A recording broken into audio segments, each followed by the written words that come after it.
This is Joshua Hart here for Seconds Out. Delighted today to be joined by former cruiserweight world champion, Mr. Johnny Nelson, MBE. Johnny, it's good to see you. How is everything?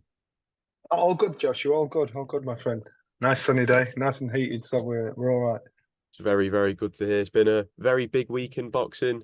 We've seen the massive announcement after probably one of the worst kept secrets in boxing, I'd say. But Anthony Joshua versus Daniel Dubois is official. First of all, just give me your initial thoughts on the fight. Good fight. It's a good fight for the UK fans to getting excited about. Even the casuals can get excited about it as well. Good that Riyadh season's coming to the UK at Wembley, and it's good that and actually it's a really good card from top to bottom. So as long as they all stand up, I'm looking forward to it. We've seen already quite a bit of tension between AJ and Dubois, most notably in the face-off clip where Daniel Dubois says, "Let's go now," and AJ says, "I'll smash this chair over your face." Some people are believing that the clip is scripted. What did you think of the clip when you first saw it? Um, I said before, I think Daniel is probably where AJ used to be. Daniel's, let's not ignore the obvious. He's slightly on the spectrum, I'd say. So therefore, his sense of fear, sense of uh, overstepping the boundaries are probably very different from ours. Uh, Reminded me of a fight called Wilfred Benitez, an amazing fight. I think it was the youngest world champion, 17 years old. He was kind of of the same mindset, and so Daniel. Do I believe there's any bad blood between the two of them? No. Do I believe Daniel has any fear at all of AJ? No. Do I believe if there's any menace there? No. Do I believe AJ actually really believed? He wasn't acting and joking about with it. I do believe that. I just think lines were crossed, and I think Daniel staggered over it, not realizing, God, this is real, like the rest of us. But you know what? Either way, I think it gives people to talk about, it gives people to try and comment on and read from. The only thing you can read from it is that Daniel won't be scared. But and AJ is probably feels. I don't think it's anything personal between the two of them. I really don't. I think these guys are professional fighters and got to get the job done. And right now they've got to probably, you don't step over that line, and we're good. And how do you see the fight playing out between the two come September 21st? I don't see it going the distance.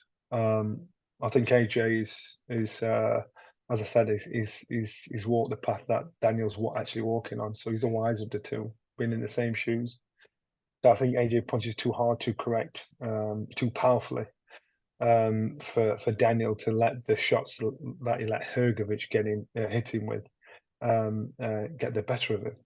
Daniel will forever keep trying because he's familiar with AJ, more familiar with AJ. But sparring and fighting are two completely different things. I don't buy into this sparring story, and if it is true, I don't. It don't mean anything. I spar with people I'd beaten up. I'd got beaten up against in sparring and knocked them out in fighting. So it doesn't mean anything. But the casuals will get excited about that, but it doesn't mean anything. And then we've seen Carl Froch release a little screenshot of messages with Anthony Joshua, where Carl asks, "Why have you called me a prick?" And then AJ says, "It's because of what I think." What do you make of Carl Froch's comments on Anthony Joshua? So the problem is from the outside looking in, it's oh my God, I can't believe Carl Froch said that to AJ. AJ and Carl know each other. So Carl is a lot more familiar with AJ than the people watching this are. So when those two have those kind of conversations, it's a big deal to everybody else. But to those two, they're familiar. They're familiar with each other. They get each other. And so this is why people are now getting mad about it, or going crazy about it. And Carl has been unbelievably loyal to Rob McCracken. And maybe Carl has got a bit of needle about how he thinks that relationship is or has gone or whatever. But these two are familiar. And when you're in the gym of familiar fighters, there's familiar conversations that most people will be aghast from what they're hearing. It's like in our gym, since the same used to be in our gym, I have an opinion of him. But they're our conversations to others are glorifying. Oh my God, this is the Don. They think, fuck me, did you know what Johnny said about Naz? There's that familiarity there. And so there's certain people can say certain things because they see through all the facade, they see through all the bright lights and all the flag. They know that individual. Carl knows AJ. AJ knows Carl. So it's a bigger deal to everybody else than it is to those two. And I think probably AJ fell into Carl's trap and gave him some more material because Carl said, "Oh, you want to go there with me? I'll go there."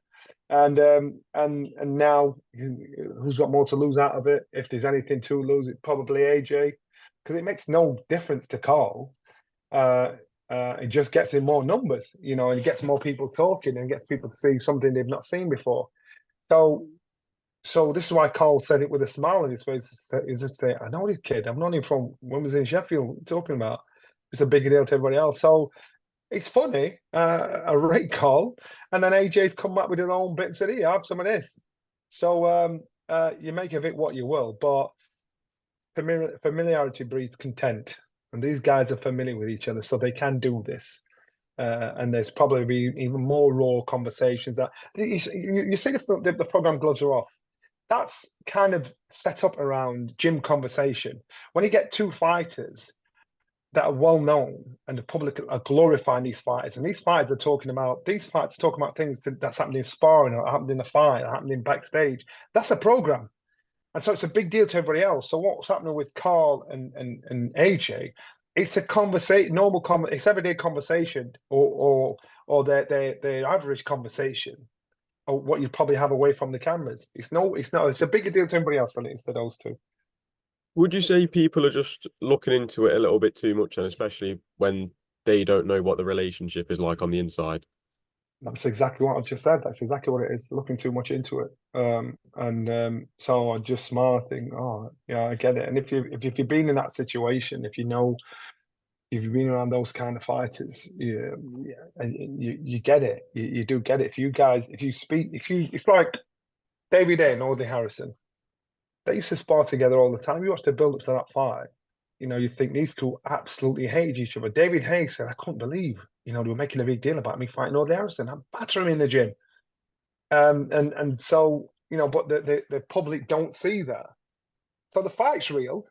And even when it comes into training, the preparation for it's real. But the relationship, people will read a lot more into a lot more things than there actually is. In an interview that AJ did with, I believe, the Stomping Ground, he said that Eddie Hearn and Frank Warren have a fake relationship and that it's all for the cameras. What do you make of that statement? Totally agree.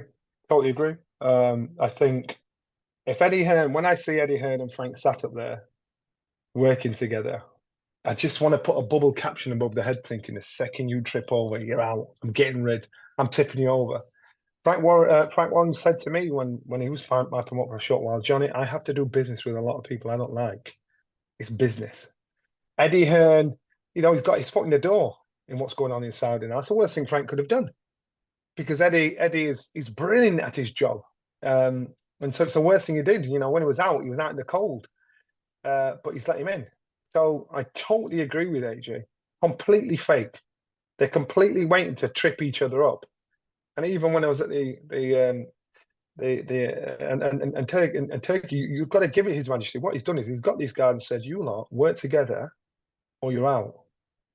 And there must be some serious dough on that table for those two to behave themselves. Because if you're Eddie, or if you're Frank, or if you're anybody that's doing business, and His Royal Highness pops up and says, "Right, this is on the table.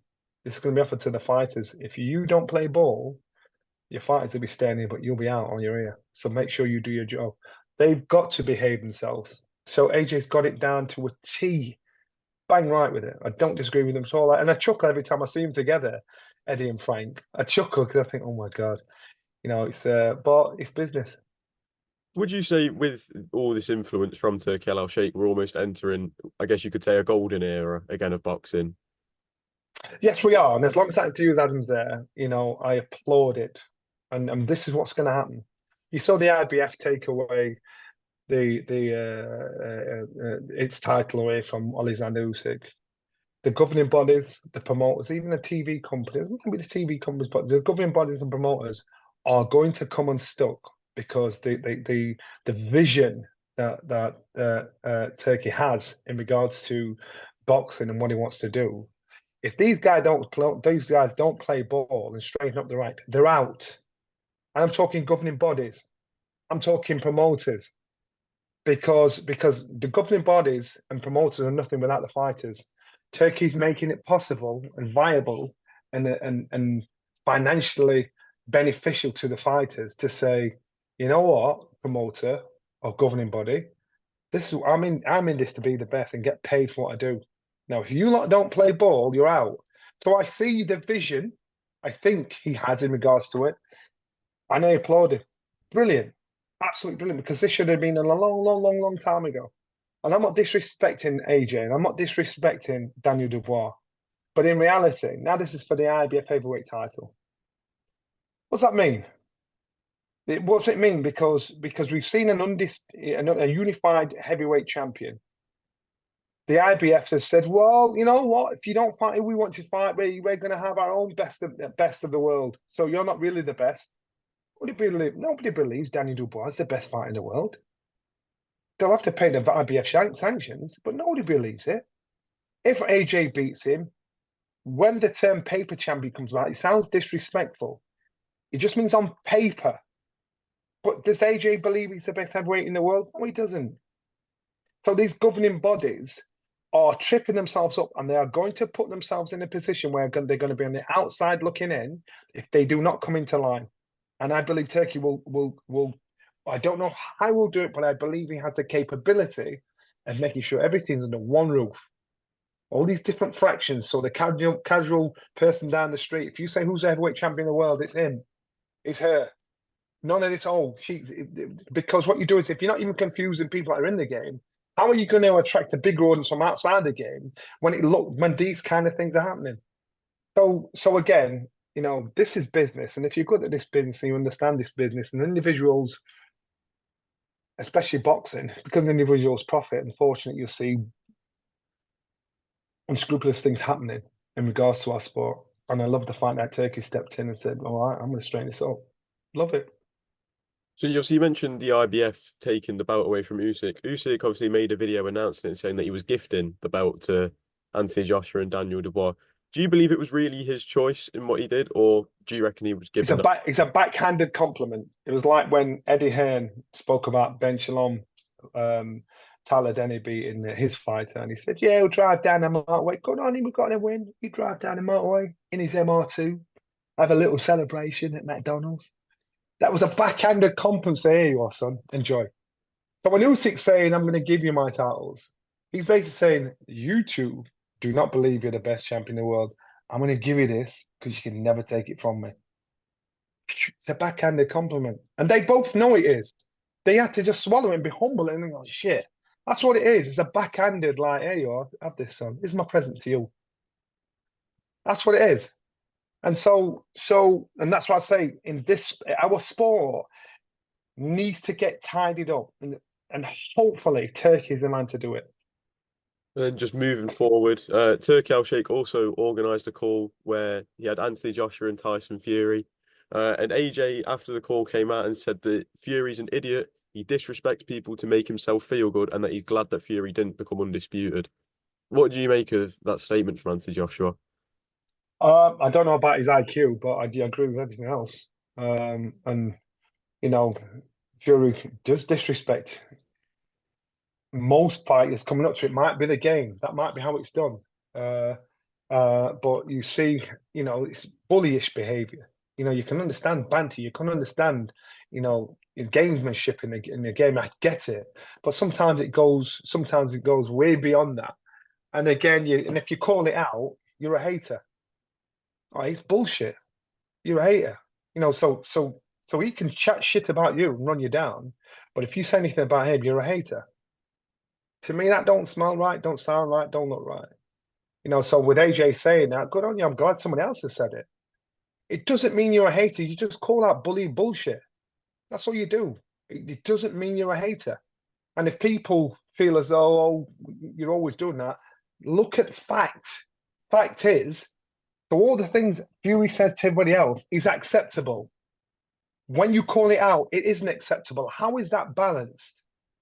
How is I don't get it. And so, you saw when